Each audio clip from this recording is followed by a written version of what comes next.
Bom, antes de qualquer coisa, que fique muito claro que esse vídeo ele se destina a quem não tem guru. Quem tem guru tem a obrigação de seguir aquilo que o guru determina, independentemente do que seja, né? Então segue todas as orientações do guru, ele sabe o que é melhor para você, ele sabe quais são as práticas que você deve realizar, ele sabe o que é o yoga de que você realmente precisa. E encerrou. Então esse vídeo se destina justamente a quem não tem o suporte do guru. Um parênteses aqui antes da gente continuar é o seguinte: eu sei que todo mundo entende a palavra guru, todo mundo não, mas a maioria das pessoas entende a palavra guru de uma forma muito pejorativa. Décadas de 70, 80, enfim, tudo que aconteceu aí nas últimas 5 décadas talvez, transformou a palavra guru num palavrão, num xingamento. Isso acabou transbordando aí para outras áreas do conhecimento, não apenas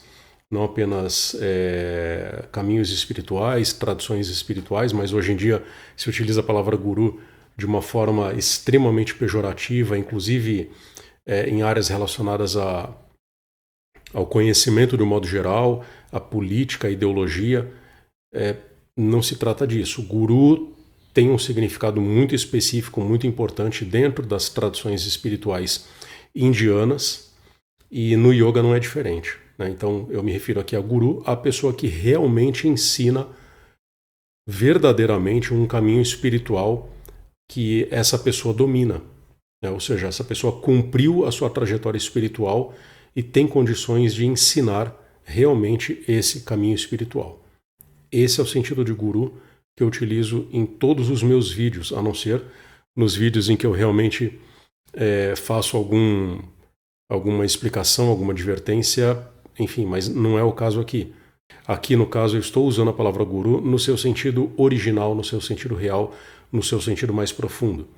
Então, resumidamente, o primeiro ponto deste vídeo: se você tem guru, você segue o que ele determinar. Se você não tem guru, prossigamos, que eu vou passar aqui algumas recomendações que talvez ajudem aí você a elaborar uma prática para você com um pouco mais de facilidade, um pouco mais de segurança, sabendo um pouco melhor para onde você deve seguir, qual caminho você deve seguir.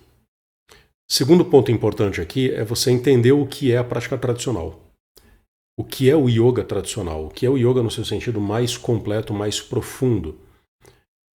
Digo isso pelo seguinte: embora você não tenha um guru, você precisa saber para onde você está seguindo, né? O que é a prática do yoga no seu sentido mais completo, mais verdadeiro, e a partir daí você saber se isso realmente interessa a você ou não.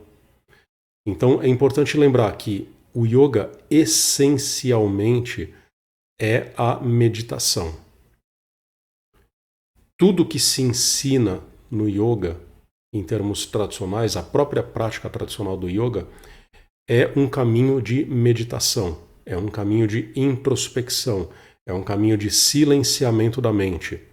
Isso já estava expresso nas linhas dos Yoga Sutras. Patanjali, lá alguns séculos antes de Cristo, já havia organizado seus Yoga Sutras de modo a deixar isso muito claro, de modo a explicitar a ideia de que yoga é o aquietamento da mente.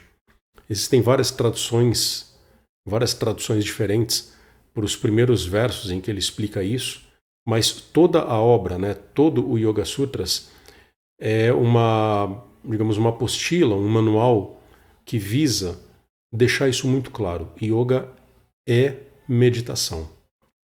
Prática de yoga é prática de meditação. Claro que a partir daí começa a surgir aquela dúvida: bom, mas e aí, as técnicas, né? E as posturas que são realizadas, os exercícios respiratórios, essas coisas todas elas não são meditação propriamente dita, mas todas elas convergem para a meditação.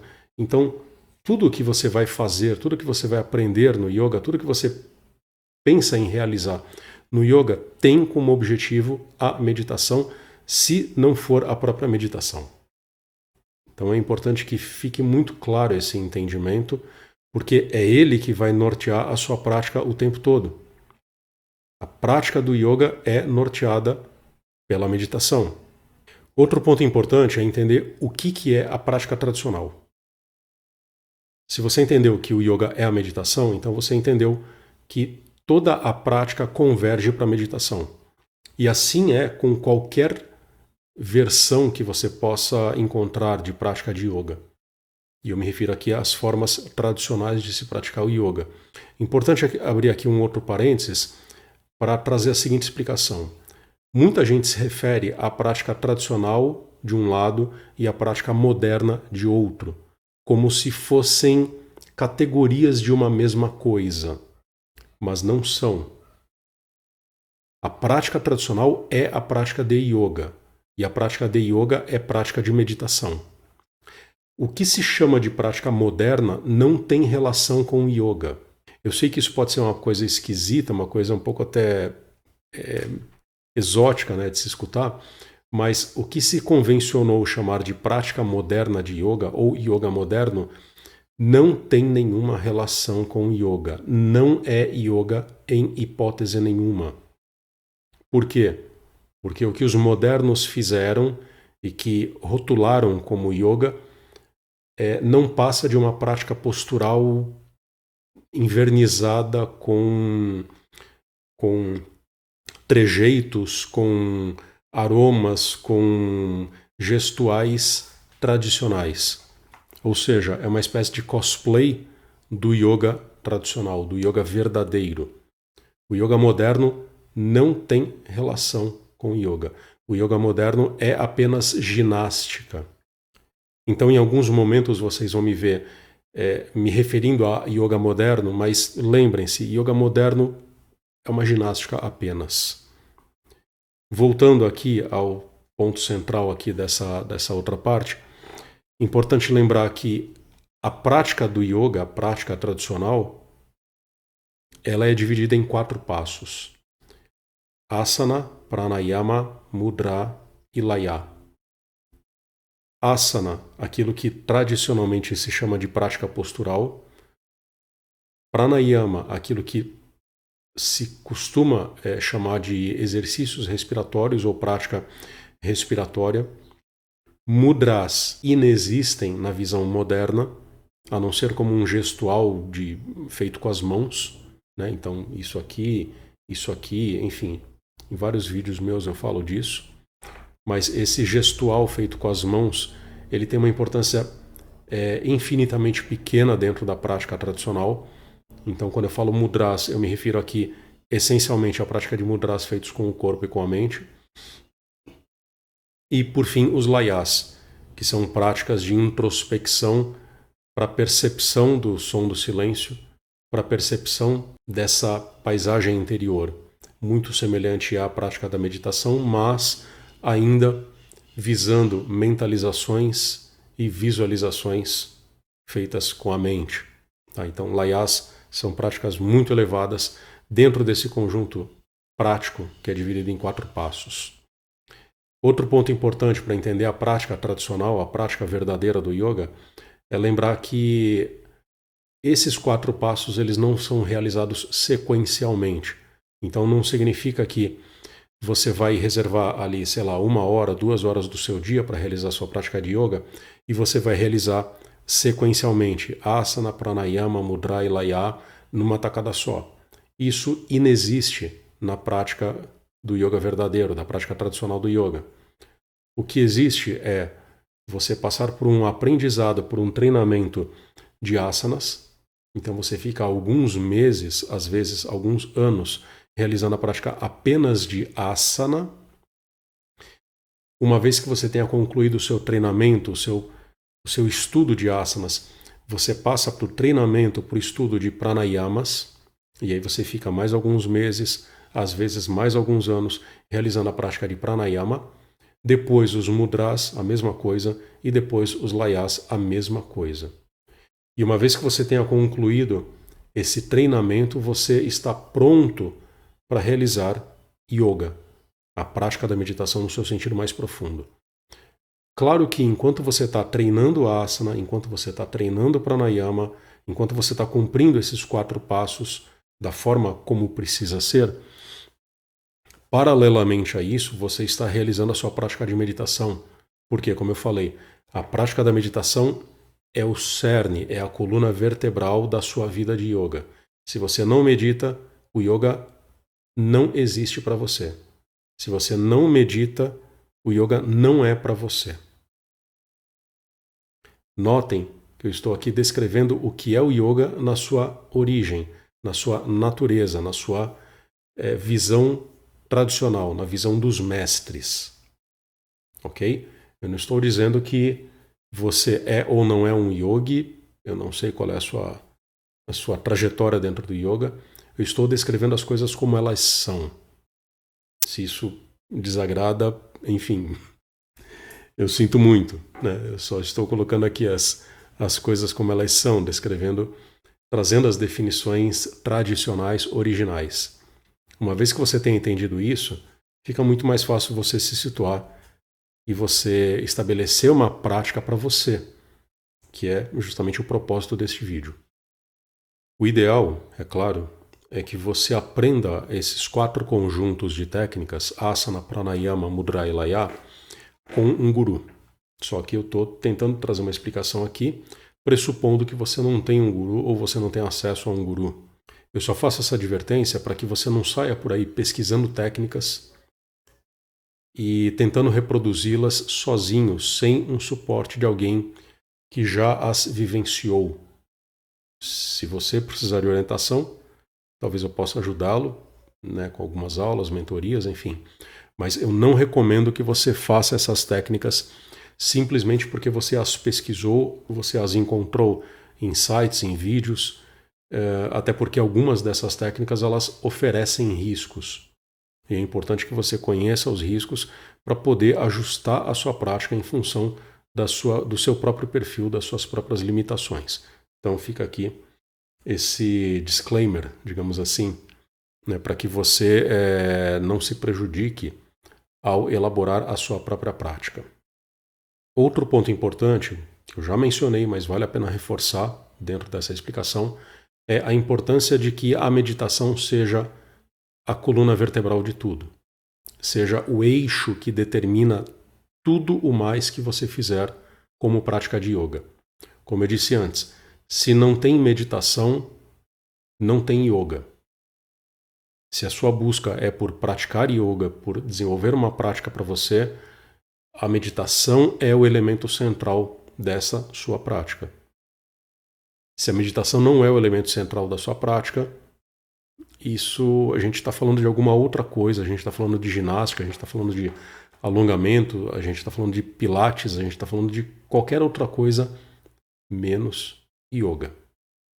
Coloca isso na sua cabeça para que a meditação realmente seja esse núcleo forte que vai orientar tudo que você vai fazer. Eu digo isso porque quando a gente estabelece uma prática para si,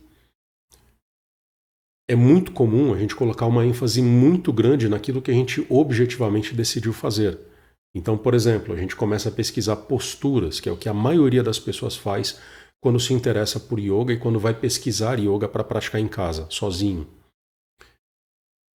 É muito fácil cair na armadilha de fazer só postura, só prática postural. Se vocês digitam no YouTube, pesquisa ali, prática de yoga, aula de yoga, vocês vão ver aula só de postura, que vai ter lá um relaxamentozinho conduzido no final. Isso não é prática de yoga.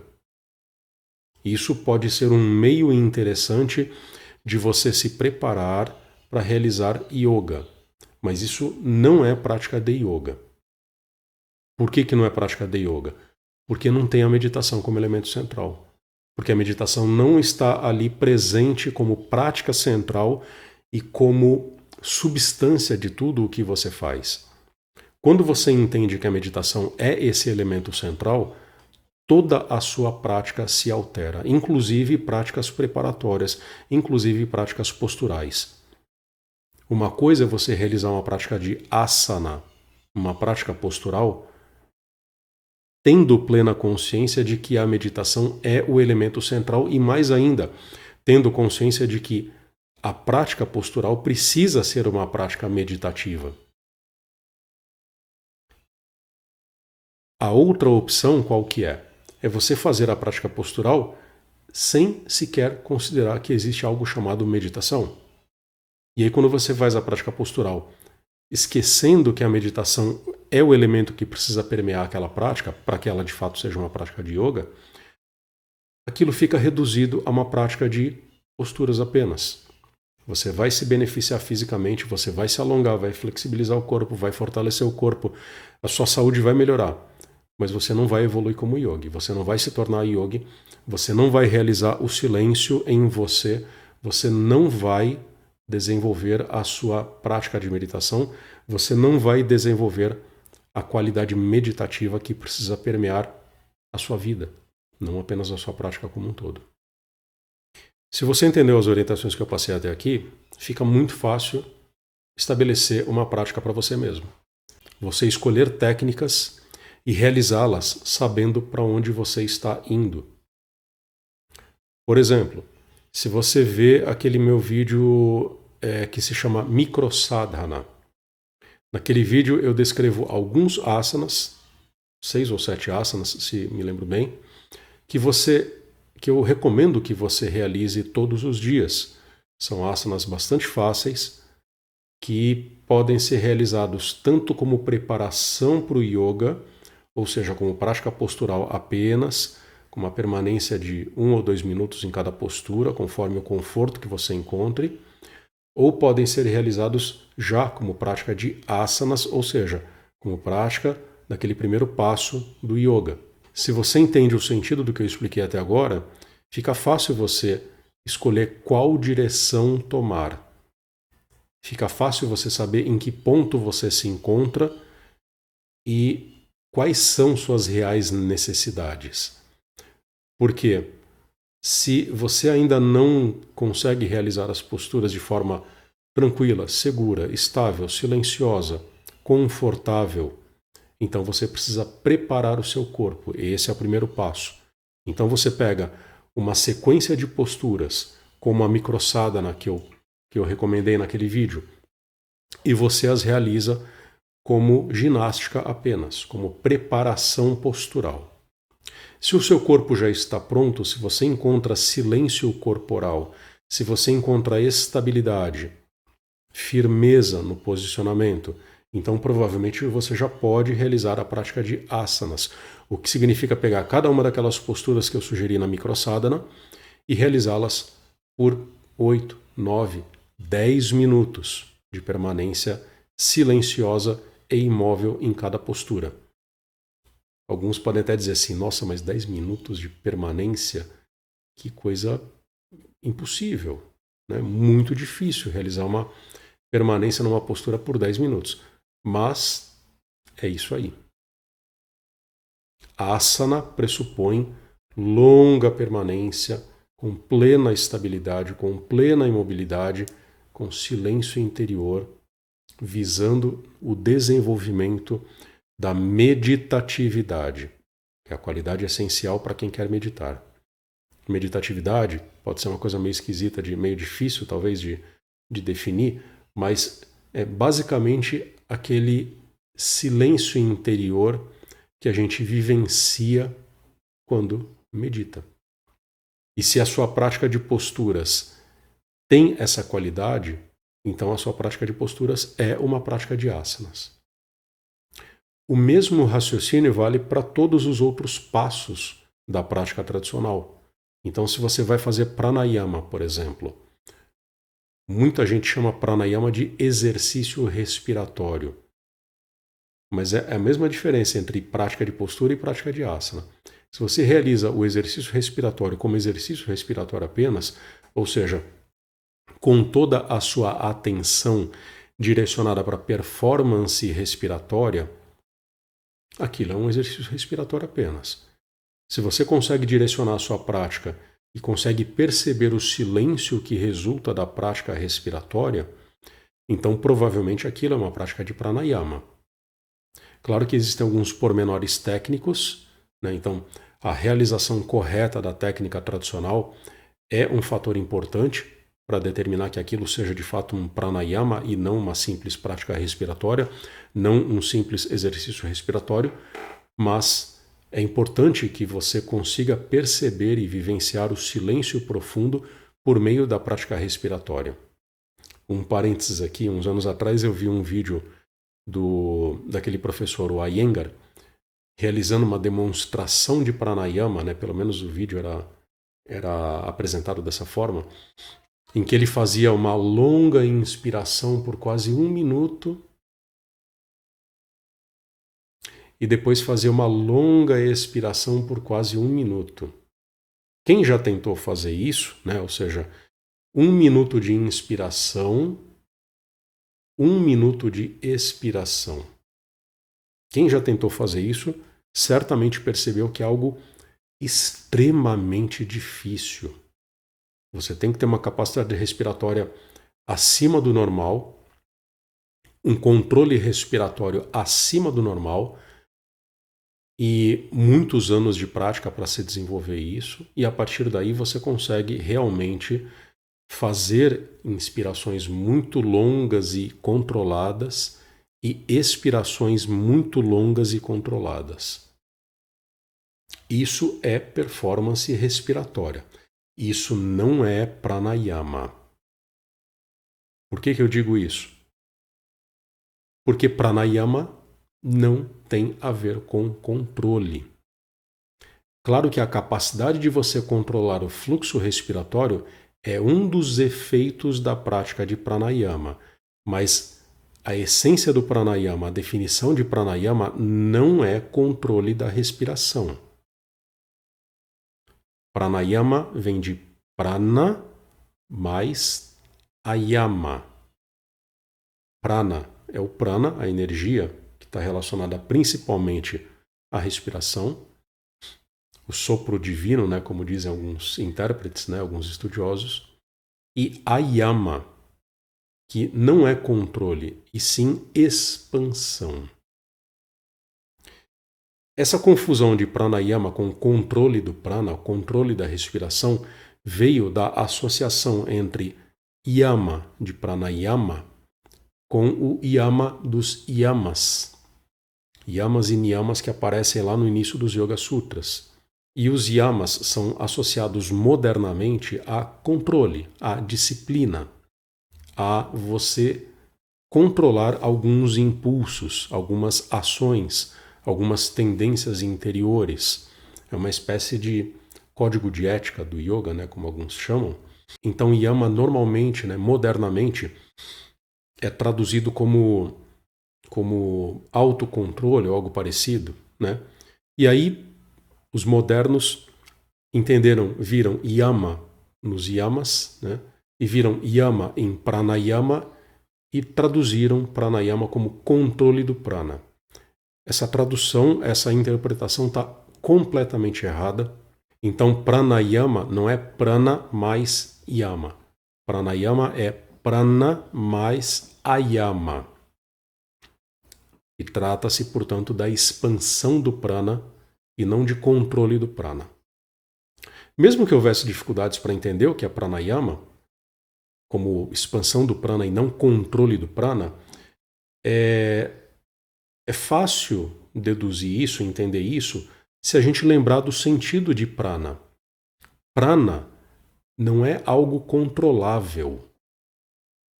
Então, não faz sentido você traduzir pranayama como controle do prana. Ninguém vai controlar o prana, como se fosse uma energia que você manipula e, enfim, você lança um Hadouken, né? Enfim, uma coisa meio Dragon Ball, meio anime. Né? Não existe isso. No yoga não existe isso. O que existe é a técnica pranayama, que tem como objetivo expandir o prana para todas as partes do seu corpo. Quando você entende isso, a sua prática de pranayama muda substancialmente.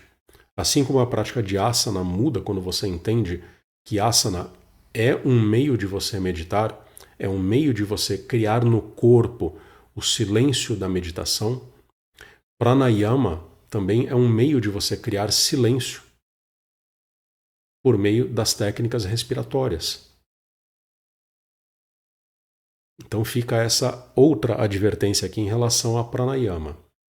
Sobre mudras e layas, eu prefiro nem me manifestar muito neste vídeo. Eu sei que o propósito deste vídeo é orientar você para que você estabeleça uma prática pessoal, uma prática individual da melhor forma possível, da forma mais completa e mais próxima da origem, né, da tradição, da verdade do yoga. Mas mudra é o tipo de técnica que eu não recomendo que se realize sem a ajuda de um mestre. Se você quiser, talvez eu possa orientá-lo nesse sentido, como eu falei, né? Tem algumas aulas, mentorias que eu ofereço, em que eu oriento meus alunos nesse sentido, mas eu prefiro que você não se envolva com o mudras e muito menos com os layas sem antes desenvolver algum domínio de asanas, algum domínio de pranayamas. Layas são técnicas ainda mais complicadas, ainda mais difíceis, que dependem do domínio de mudras. Os mudras também são técnicas complicadas e difíceis, que dependem do domínio de pranayama e de asanas. Então, começa, né, se você está aí sozinho, sem o apoio de um guru, começa desenvolvendo sua prática postural, depois desenvolve a sua prática respiratória, sempre tendo em vista que tudo isso que você está fazendo converge para a meditação. Por isso que eu disse, paralelamente a tudo que você fizer, a meditação é o elemento constante. É o elemento prático e conceitual permanente. Por que eu digo prático e conceitual permanente? Prático porque é uma prática que você vai começar hoje, né, supondo que hoje seja o seu dia zero de yoga, né, você está começando exatamente hoje a sua vida de yoga. Então você tem que começar a meditar hoje e você carrega essa prática até o final da sua vida. Você passa a vida inteira meditando. E é um elemento conceitual importante porque é o elemento que vai estar presente em todas as práticas que você imagina que não são meditação, como por exemplo a prática postural. A prática postural essencialmente é realizar posturas, ok? Mas se você entende que o que dá substância àquela prática postural é a meditação, ou ainda é a qualidade meditativa que resulta desse silenciamento do corpo, então você entende que a meditação é o elemento conceitual central na sua prática postural. E aí a sua prática postural realmente se transforma e se torna uma prática de yoga. Em linhas muito gerais, isso é o que todo mundo que não tem o suporte de um professor deveria fazer. Recapitulando e resumindo, entender que yoga é meditação, entender que prática de yoga é prática de meditação, entender que todas as técnicas são criadas para que você medite melhor, para que a sua meditação seja mais forte. E é basicamente isso que eu passo para os meus alunos. Quando eu os oriento, eu sempre os oriento dessa forma. Sempre digo para eles: o que você quer fazer como prática de yoga importa muito menos do que o modo como essas práticas que você quer realizar realmente intensificam a sua meditação. E essa intensificação da meditação por meio das técnicas é também menos importante do que a própria meditação em si. O que eu quero dizer com isso? Você pode, às vezes, não fazer asana, não fazer pranayama e ser um grande yogi. Se tornar um grande yogi. Por quê? Porque você medita. Então, se você medita, você tem condições de se tornar um yogi, no sentido mais completo da palavra. Se você não medita, você não é nada. Você vai ser um ginasta, você vai ser uma pessoa que vai ter saúde, ok? Mas você não vai ser nada dentro do yoga. Você não vai ser um yogi. Por isso que eu disse também lá no começo que Você precisa ter absoluta, total e profunda clareza em relação a qual é a sua busca, quais são seus objetivos, para onde você quer ir quando você fala ou pensa em praticar yoga. Eu quero praticar yoga, deixa eu procurar informações para praticar yoga.